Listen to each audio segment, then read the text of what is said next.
Please welcome His Excellency Mr. Musa Faki Mahamat, Chairperson of the African Union Commission.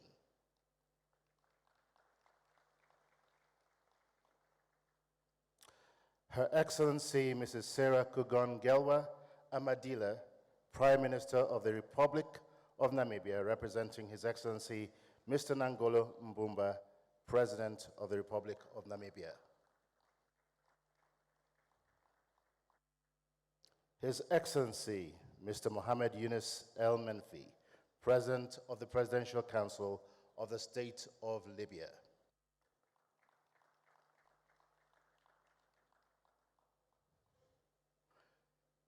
His Excellency Mr. Paul Kagame, President of the Republic of Rwanda.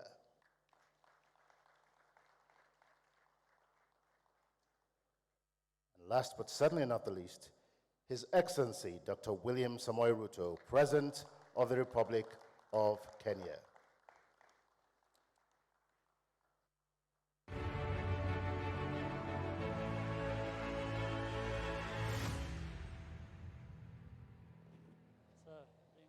Thank you, Excellencies, for joining us on this panel. Just a few rules here. One, because we are running behind time by probably almost 50 minutes. Each one of you will have about 3 minutes to respond to each of the questions that are posed to you. But I'd like to kickstart this dialogue, first of all, with a question for President Ruto. Just last week, you took America by storm. You were the talk of the town for a considerable amount of time in Atlanta and in Washington, D.C. The first African leader to go on a state visit to Washington, D.C. in 50 years. From all indications, a very, very successful mission, and we say congratulations to you and to Kenya. Now, for quite a while, you've been a very vocal advocate for reforming the global financial architecture, and we've heard much from you today. You've pretty much given us a tour de force of what Africa needs. Now, considering that change and not as quick as we anticipated or want it to be, in terms of priorities in the short term, what do you think Africa should focus on, and what should be the major priorities moving forward?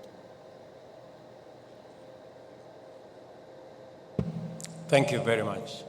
And again, let me take this opportunity to welcome all of us to Nairobi and Kenya. It is said that half the solution to a problem is identifying that there exists a problem. For a very long time, many people did not admit that there was something fundamentally wrong with the international financial architecture. In fact, initially, when voices were raised, they were dismissed.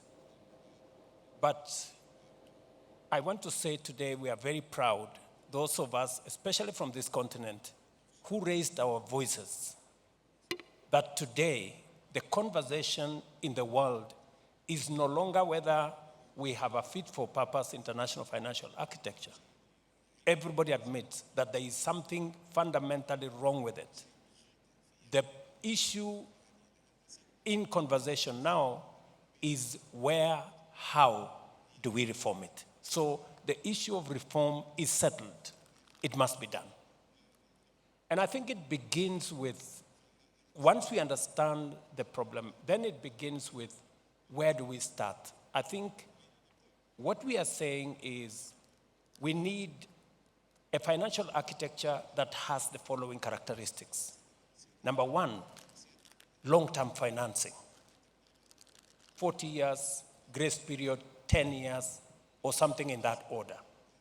Number two, low interest rates, concessional financing, including, where possible, grants. Number three, we also need financing at scale. The quantum is very important. And then number 4, we also need financing that is agile, that is flexible, especially that responds, that is climate sensitive, so that if there are shocks, that financial architecture must be responsive, because climate change is the new normal. Switching from drought to floods progressively is becoming what it is. In Kenya, we had drought a year ago that decimated 2.5 million heads of livestock. This year, we're in floods that has taken the lives of 200 Kenyans. So this is the new reality. So the financial architecture that must be in place must respond to this climate reality that we have. And finally, is to be sensitive to sustainability. So our priority is to sort out the financial architecture, that's number 1. Number 2, our priority is to make sure that this continent, with its tremendous potential, we move it from potential to opportunity, from opportunity to investment. And finally, as I have said, even as we try to do something outside, we must also do something inside. That is why we are also looking at our own systems, our own governance, our own instruments. And that's why we are discussing, even internally, reform of the Africa Union, so that we are aligned as we reform the international financial architecture, as we reform the investment space to create opportunity for our assets. We must also reform our own institutions so that we align them and repurpose them to be in line with our aspirations and the outcomes we are looking for. Thank you very much, President Ruto. In other words, reform is a two-way street. It's not just one way. But allow me to follow up very quickly. As we all know, Kenya and a number of other countries have been buffeted very devastatingly by extreme weather conditions, unpredictable weather conditions. And I think the projections for Kenya and other countries in the region are that over the next 7 years, we're still likely to see the same kind of weather patterns that we've seen this year. That being the case, and again, following a two-way reform process, what is it that African countries should be doing right now to mitigate the effects of climate change? It is true that predictions are that Kenya and our region is going to have above normal rains for the next 7 years. That's a prediction. It is both positive and negative. And that is why, working with institutions like the Africa Development Bank, we are developing resilience instruments. It is the reason why we are having a conversation with the Africa Development Bank on our water infrastructure. How do we take care of this excess water? And how do we turn this excess water into an asset for making sure that we use it for our food security, we use it for the positive elements. So we must align our programs, our strategies with the reality of the moment and with the predicted reality of the future. So that is the alignment that we must do. Thank you very much, President Ruto. I'm going to come to President Kagame next on a number of issues, particularly with regards to the global financial architecture, as well as the issue of reforms. Both yourself and President Ruto have been aligned. That being the case, what reforms do you really think should pave the way for giving Africa the resources that it needs to finance its own transformation and inclusive growth, even in the face of devastating climate change? what are the most critical reforms that you see and anticipate are needed? Thank you. Let me quickly, first of all, and more importantly, thank our hosts, President Ruto, His Excellency, and also the President of the Africa Development Bank Group for inviting us here. Now, quickly to the point, we are talking about the architecture of, international financial architecture. Therefore, in mind, we have the architects. So what did the architect have in mind when they provided us with the architecture we have to deal with? They must have had their own interests. They must have framed things the way they wanted to benefit themselves, or maybe we can assume that they wanted to benefit the whole world.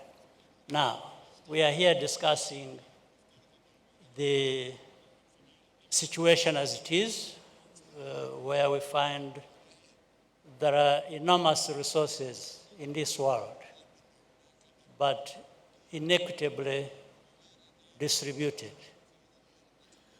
So Africa has to look at itself and look at the whole world as it's set up. And we know in this world, people, countries work for interests, their own interests. Africa's interests and the countries of our continent interests must be taken care of, beginning with ourselves. So, and we talk about speaking with one voice many times. It has to be one voice. It has also to be loud and clear and effective. For that to happen, we think about working together. We think about representation. And representation is not also just numbers. It's being able to speak out loudly and representing ourselves rather than having other people represent us. So it starts from what has been talked about, that is very important, whether it was in the speech of His Excellency President Ruto and His Excellency Musa Faki. Therefore, the reforms we are talking about is how do we disrupt, if you will, the current architecture as we have it, so that it includes significantly and visibly the interests of our continent. Our continent, whether it is human resources or natural resources or any resources we are thinking about, how can anyone interested in the well-being of the people of this world sideline our continent? In actual fact, if you look at the facts as they are, in a few decades, the only place in this world that will be having a growing middle class is Africa, the only one. So it is even in the interest of the rest of the world that has marginalized Africa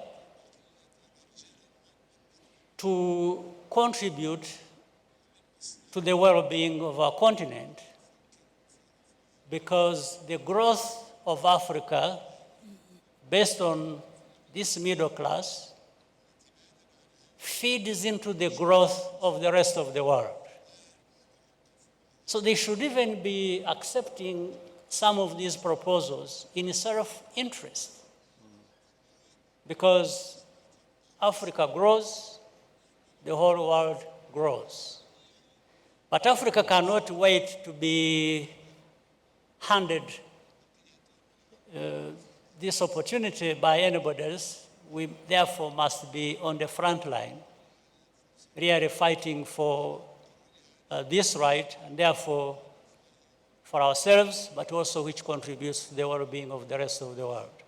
President Kagame, I want to be a little bit provocative here. I've been coming to Kenya for probably 30 years, and there are places that I used to know that I no longer recognize. Why? Because the city's architects have changed the landscape. Now, most of the Bretton Woods institutions were created 60 to 80 years ago at a different time from the one that we live in. So, if we're going to talk about reform, it's not just the access to resources. It's looking at those institutions that were created back then and asking the question, are they still relevant to the needs of today? What is your thought about redesigning a lot of these institutions to make them fit for purpose? Well, absolutely.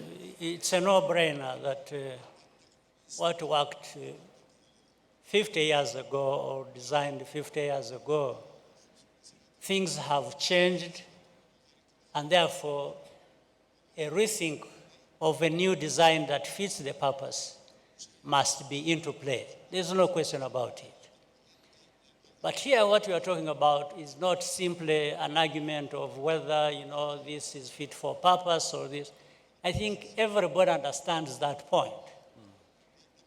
But there are philosophies, if you will, or interests or that operate behind that. For us in Africa, we are hard pressed to see that there is a change of these and in the design of these institutions. But maybe the way the institutions are set up, benefiting some parts of the world, those in those parts of the world are not interested in having the change happen because it gives them control, it gives them say over other people's resources even. So it's not that people don't understand. Especially for Africa, we understand it better because of how we are affected.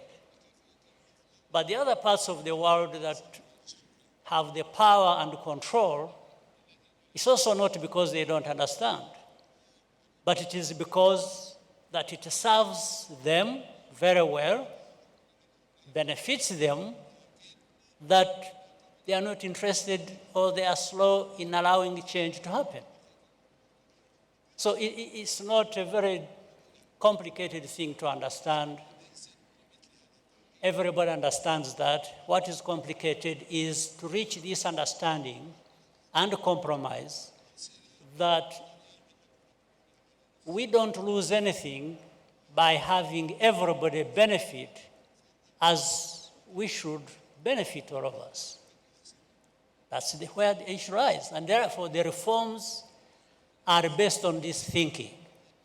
We are only looking for the pathways to having the reforms implemented that provide us with less costs than having to fight so much over what is obvious that actually benefits all of us, as I said. Thank you very much, President Kagame. I'm going to come next to President Al-Menfi.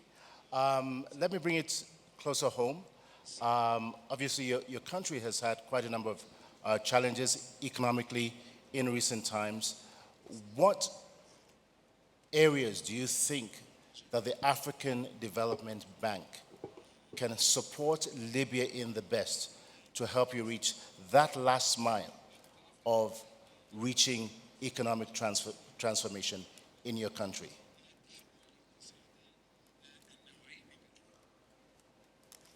شكرا جزيلا. أنا أعطي فرصة حتى للترجمة إذا كان في مشكلة. I will talk in Arabic. And President El Melfi, if you could just move your microphone a little bit closer to you.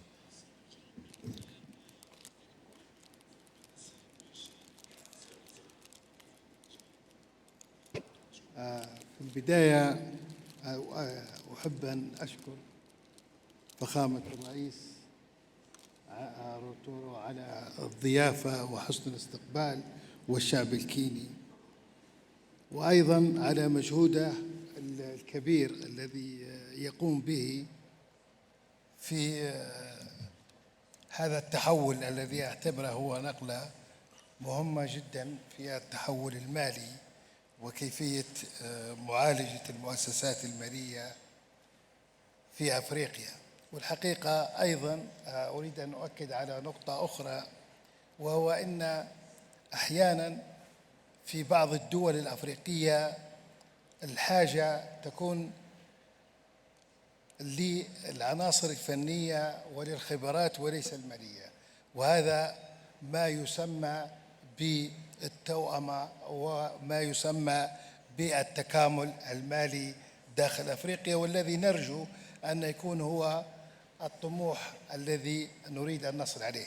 كل المؤسسات المالية أسست في فترة كانت فيها الدول الأفريقية قابعة تحت الاستعمار، وبالتالي أسست وفق آليات معينة لا تخدم أفريقيا، لكن أفريقيا اليوم هي أفريقيا أكثر تطوراً، أفريقيا فيها العديد من الثروات من الموارد، وبالتالي قدرة أفريقيا اليوم على البناء والتنمية تختلف عن أي وقت ماضي. والحقيقة نحن نريد أن نؤكد على أن الدور الذي قامت به ليبيا في فترات زمنية في عدة دول أفريقية، مستعدة ليبيا اليوم أنها تدعم هذا الاستثمار الذي قامت به في دول أفريقية، يحتاج فقط إلى بعض الترتيبات المالية والضمانات المالية مع بعضنا كأفارقة. فليبيا مثال، ربما تكون ليبيا في استقرارها السياسي هي العنصر الذي سيساعد هذه المؤسسات المالية، وخصوصاً أننا نتحدث الآن على 3 مؤسسات مالية مهمة جداً، والحديث فيها عن البنك الأفريقي للتنمية وكذلك البنك الأفريقي للاستثمار الذي يوجد الآن في طرابلس، ونحن بصدد يعني استكمال كل الإجراءات التنفيذية الخاصة به، وسيكون داعم في العديد من الدول الأفريقية، وربما هو سيكون إضافة حقيقية للاستقرار المالي في أفريقيا. نحن نريد أن يكون هناك أيضاً تبادل ما بين سواء كان بين الدول أو على مستوى الاتحاد الأفريقي داخل ليبيا في الاستيراد والتصدير، وهذا تحدث عليه فخامة الرئيس، والنسب اللي تحدثوا عليها سواء كان التبادل داخل أوروبا أو آسيا. نحن في أفريقيا محتاجين أن يكون عندنا هذا الأمر. فليبيا هي بحاجة إلى تعاون أفريقي، لأن ليبيا هي دائما تنظر إلى بعدها الأفريقي.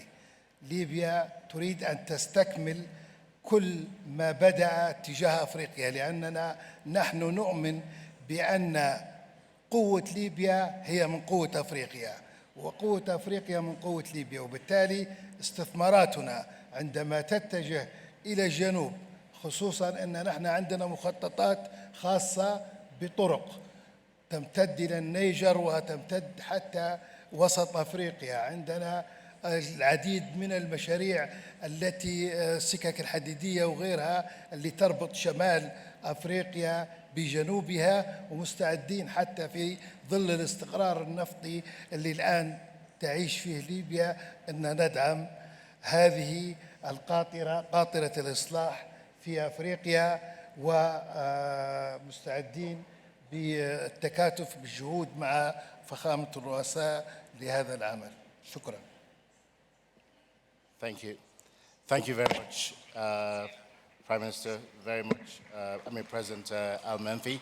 Greatly appreciated, capacity building, cooperation, and consulting on a regional basis. I'm going to come next to Prime Minister Sarah Kugangelwa Amadila. Kindly forgive me. I know that my pronunciation is not too correct, but please forgive me here. I'm very, very particular about pronouncing names properly. Now, your country, Namibia, was one of the first to attain upper middle income status in Africa. A great accomplishment. What are some of the lessons that the rest of Africa can take away from Namibia in this regard?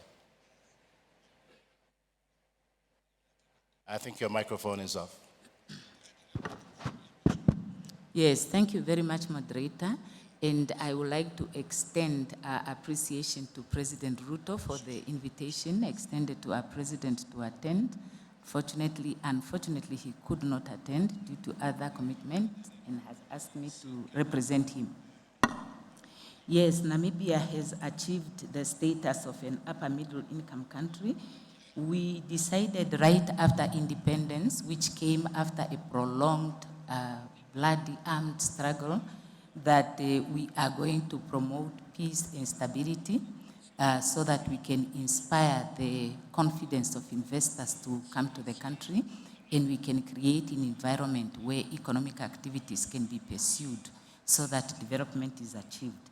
We also adopted economic policies that ensured macroeconomic stability and also incentivized investors, both local and international, to come to the country.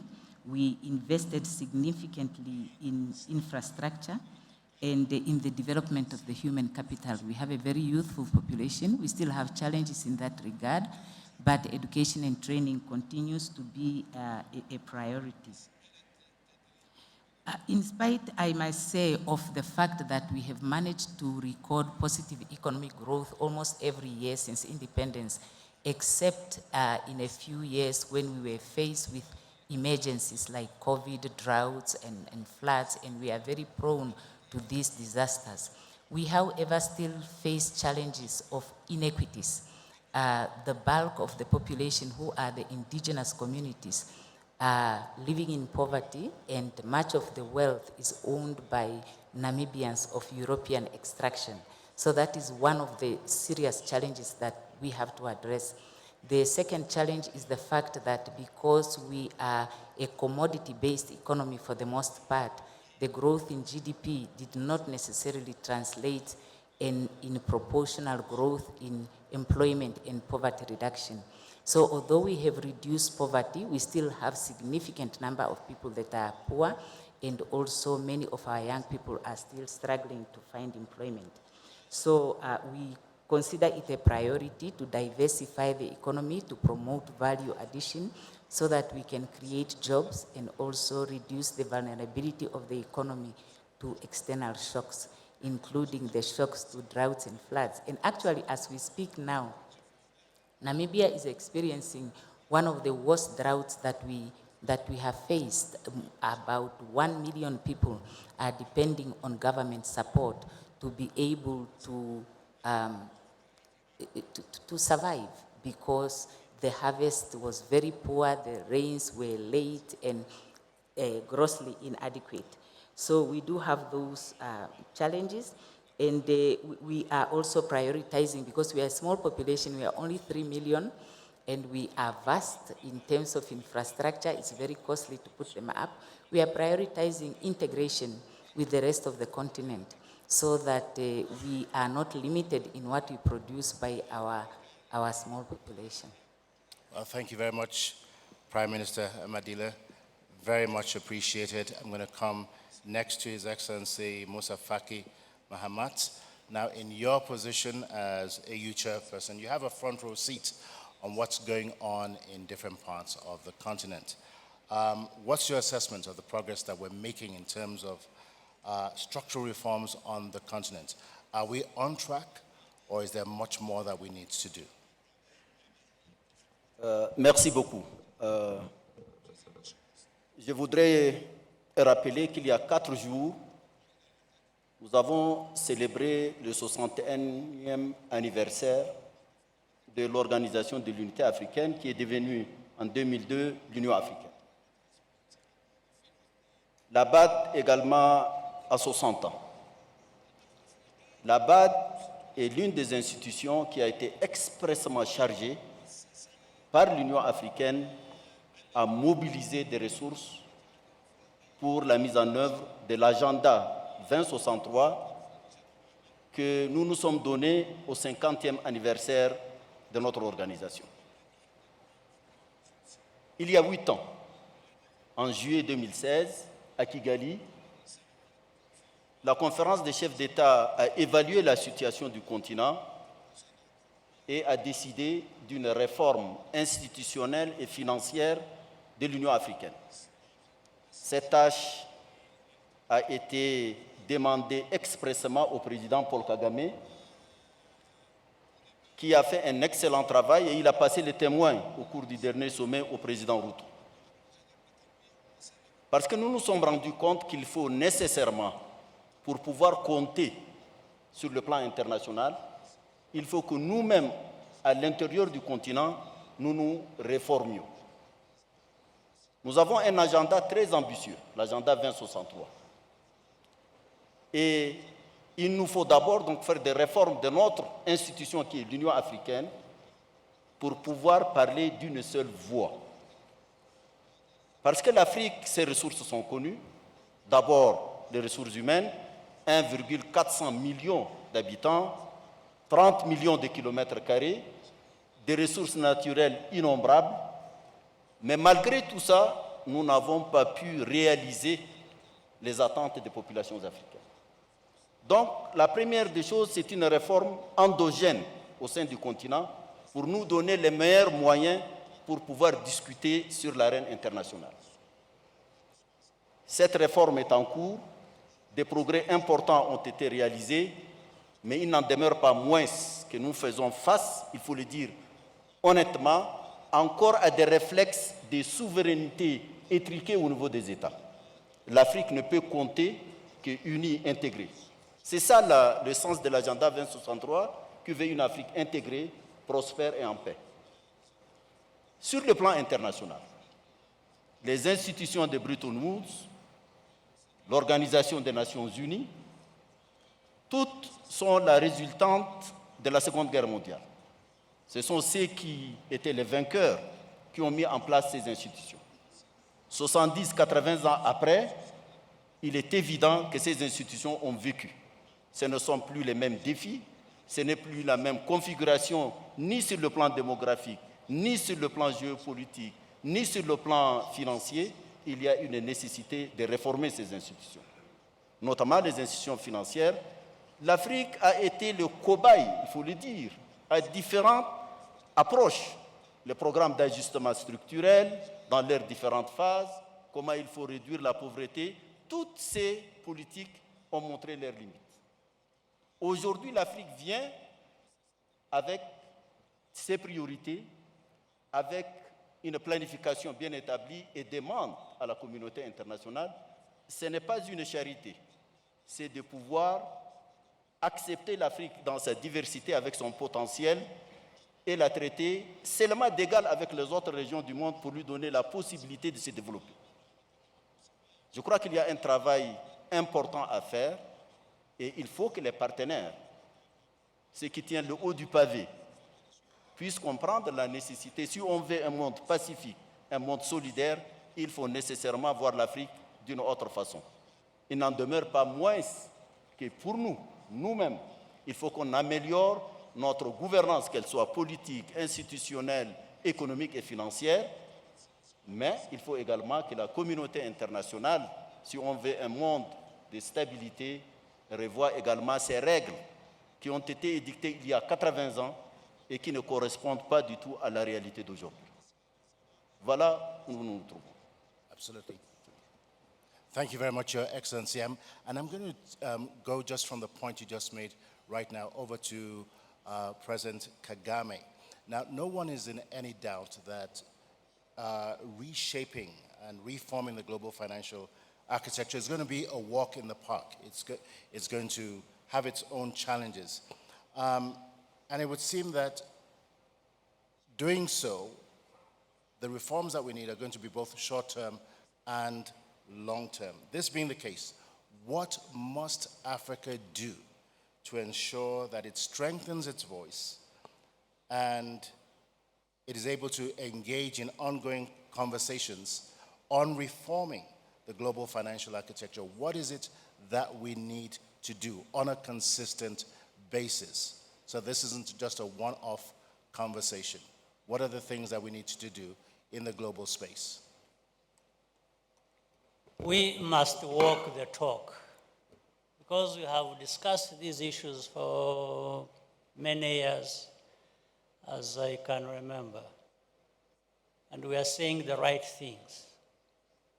So we must start doing the right things that we know how.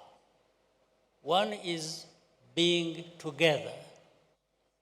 We must, as I said, the unit of our continent through the African Union and other institutions, including this bank that invited us here, the African Development Bank.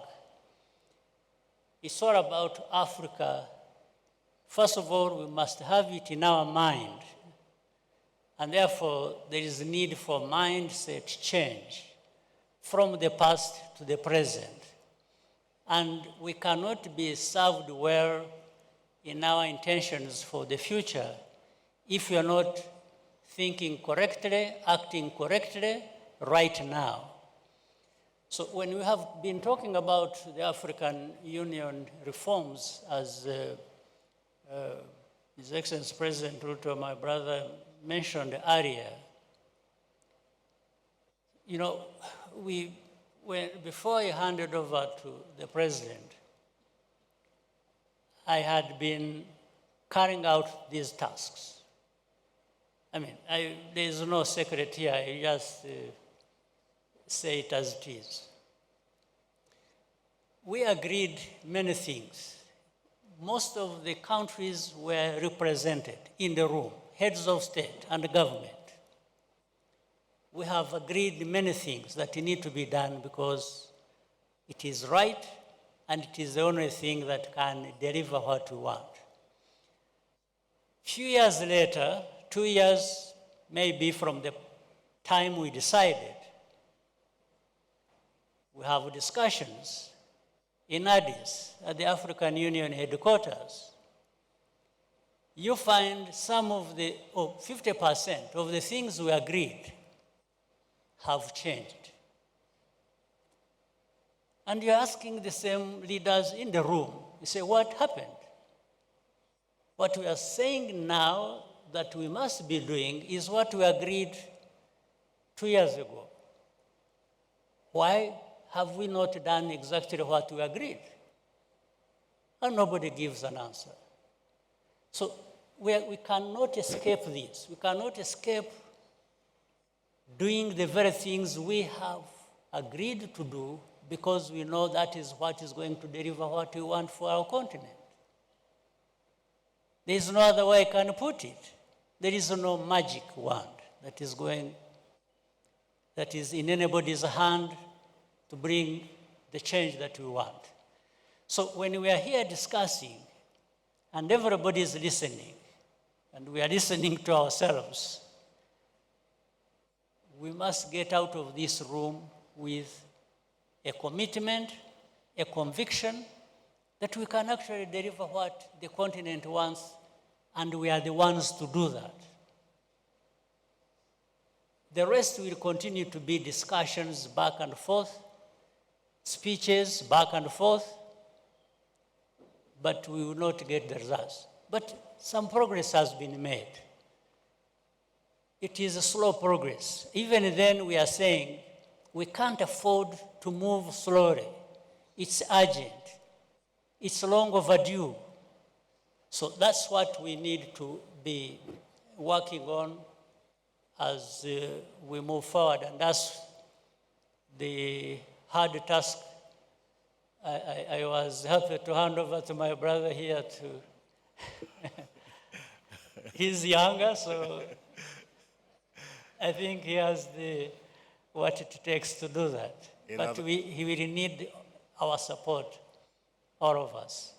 And I believe that President Ruto indeed will move with speed, as he has shown even here in Kenya, and we believe that he will do the same. With regards to the global financial architecture,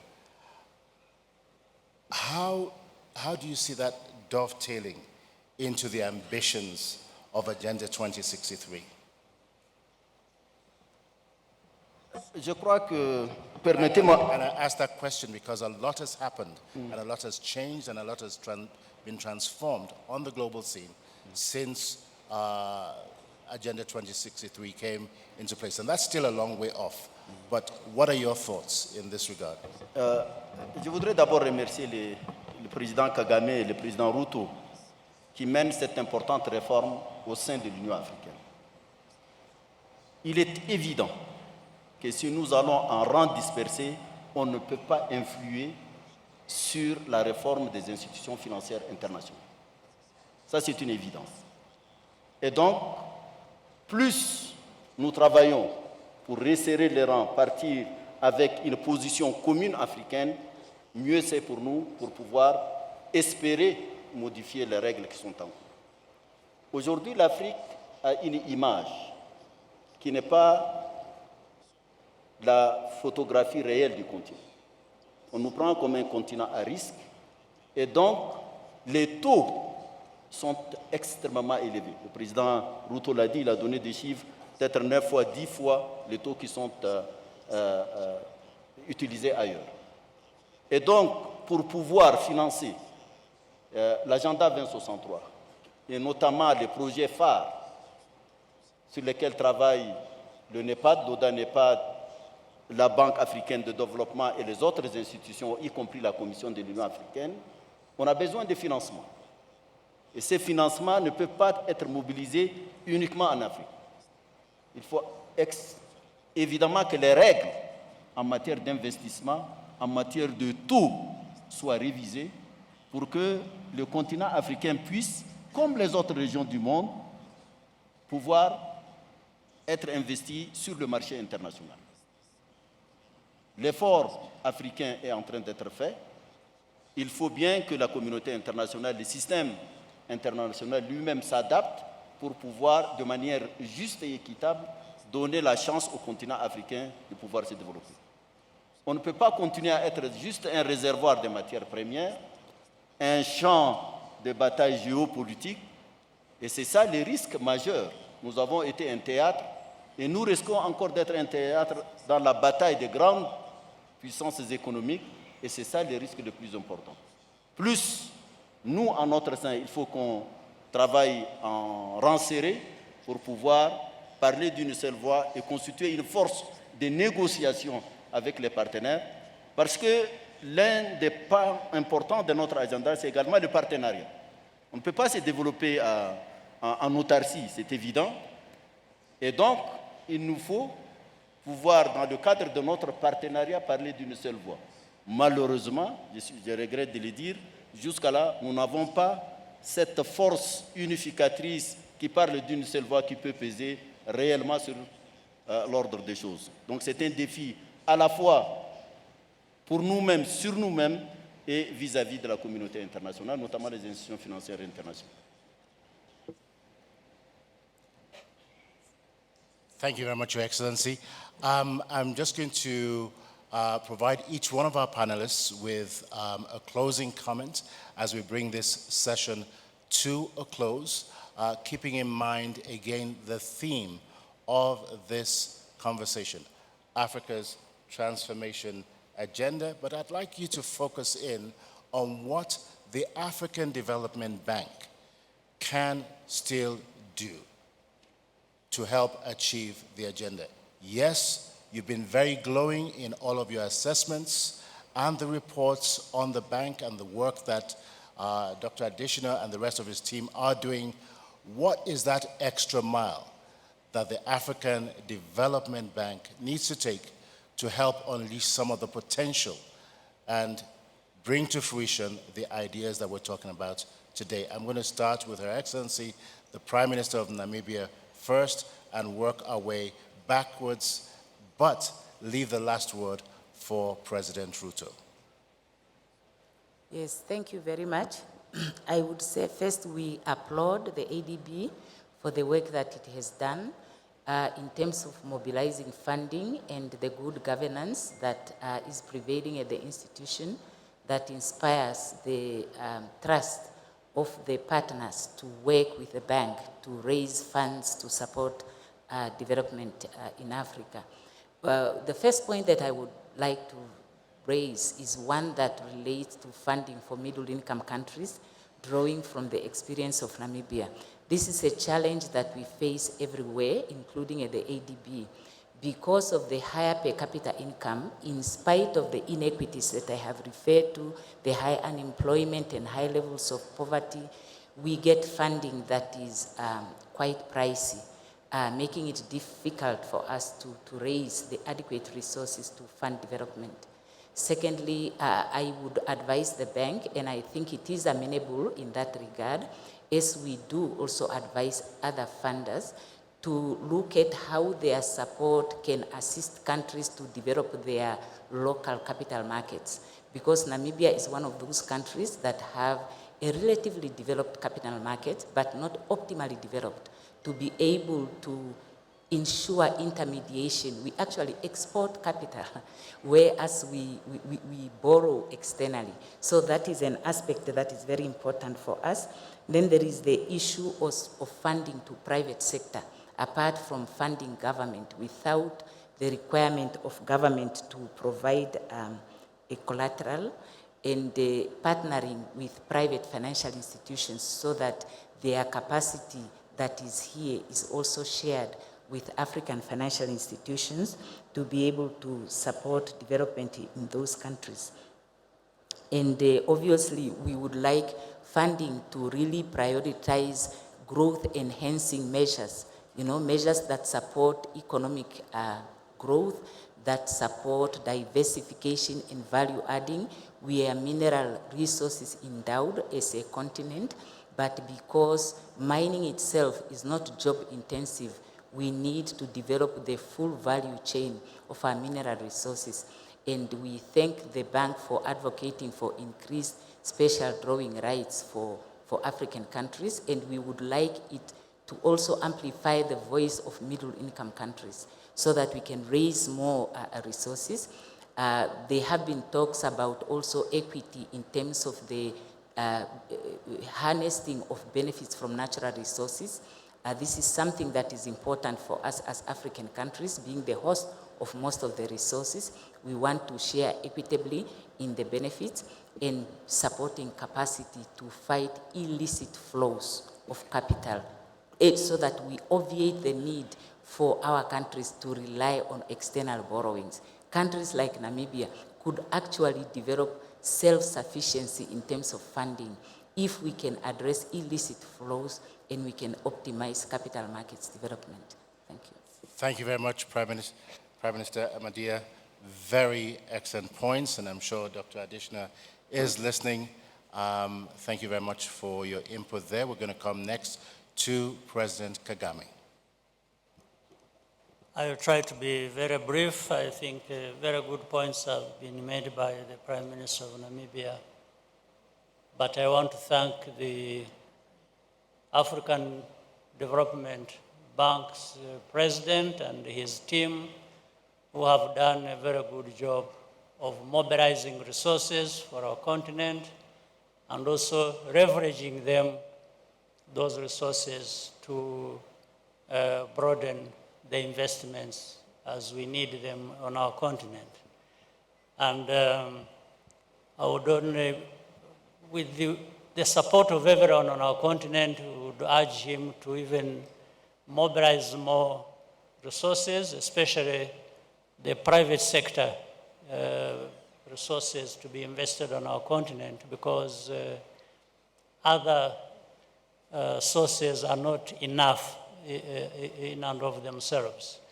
We have seen, for example, the time of COVID and towards the end, when the SDRs that were mobilized, we had 5% of that, of the 650 billion that was, so 5% of that for the whole continent of Africa is very small. So whichever sources we have, alone they are not enough. We need to diversify, therefore, the sources of the money that we need to invest on our continent. And I think that helps development of Africa to realize the agenda that is set for the 2063. And therefore, I thank all the leaders of our continent so that we continue to work together to support Africa Development Bank institution. Thank you very much, President Kagame. And we'll go next to President Al-Menfi for your thoughts in this regard. شكرا جزيلا. أيضا أنا أحاول الاختصار. أؤكد أيضا على أن الدور اللي يقوم به البنك الأفريقي للتنمية في أفريقيا وما سمعنا عليه حتى من خلال العرض اليوم هو دور مهم جدا، ونحن ندعم هذا الدور ومستعدين أن نكون في دعمنا أكثر تطورا خلال الفترة القادمة في مجالات عدة، وأيضا كيفية التعاون وبيننا وبين هذا البنك خلال الفترة القادمة حتى نطور من ليبيا ومن أفريقيا بشكل عام. ولكن أريد أن أؤكد على أن السير في مسيرة الإصلاح في المؤسسات المالية الدولية اللي نحن تحدثنا عنها لابد أن يكون هو الحفاظ على موقف موحد أفريقي والتمسك به حتى نتمكن من الانتهاء من تأسيس المؤسسات المالية الأفريقية، ومنها على سبيل المثال المصرف الأفريقي للاستثمار اللي تحدثت عليه، واللي نتمنى أن الدول اللي لم تعتمد هذا المصرف تقوم بالاعتماد، لأنه سيكون عنصر من عناصر البناء في أفريقيا، وعلينا جميعا كقادة أفارقة أن ننفذ مقررات الاتحاد الأفريقي والتي تمثل مواقف موحدة. شكرا جزيلا. Thank you very much, Mr. President. And last, well, not last actually, because we're going to come to President Ruto later on, I'm going to ask the AU Chair, Musa Faki, for your thoughts in this regard.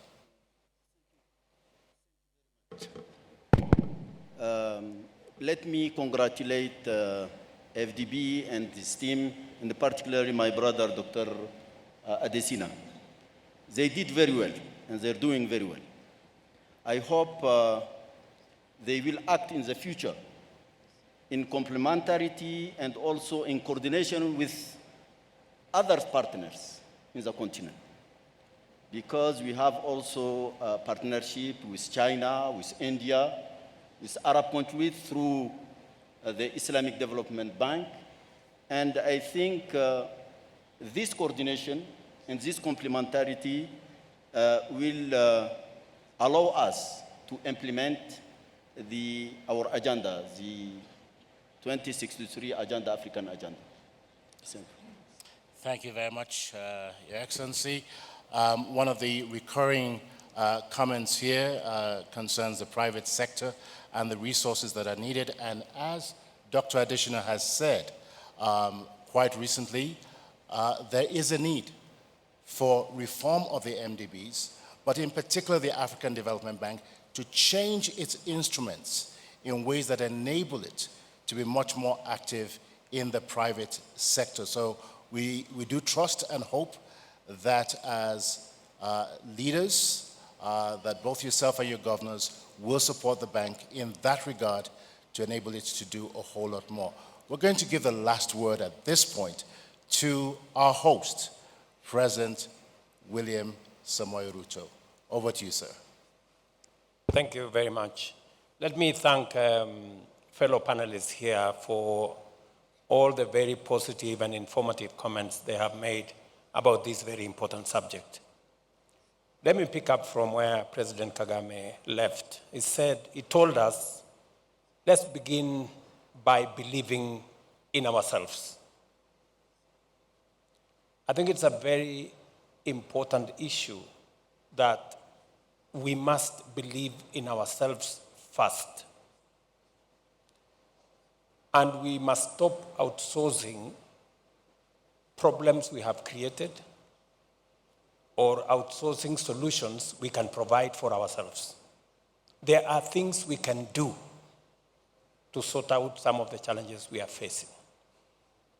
And in the context of Africa Development Bank, we all admit that Africa Development Bank has demonstrated understanding of our financial needs, and they have developed innovative instruments to work on food security, infrastructure, water development, youth entrepreneurship, women.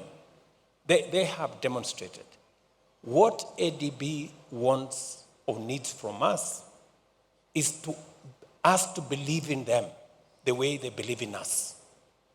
Provide support for ADB, and that is why we are voicing our support for replenishment of ADF, $25 billion.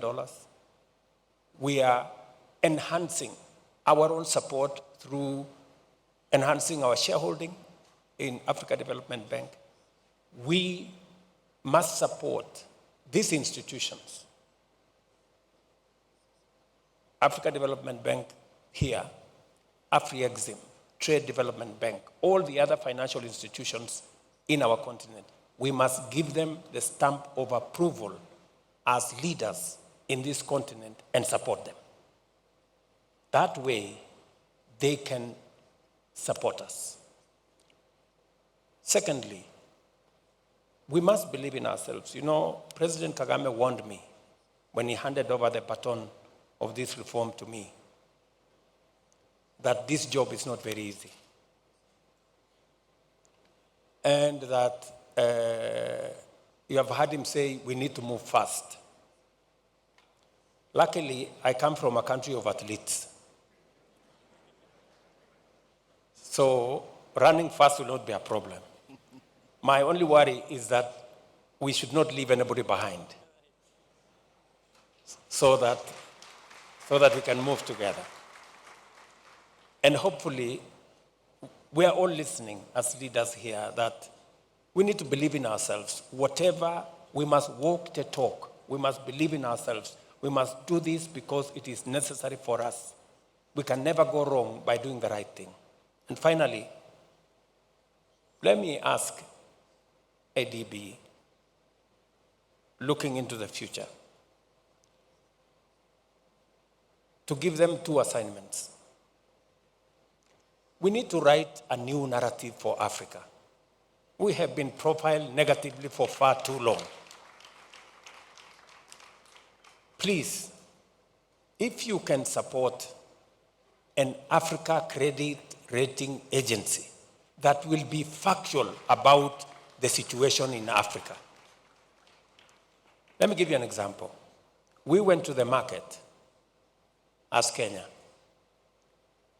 And then there was a situation in Niger.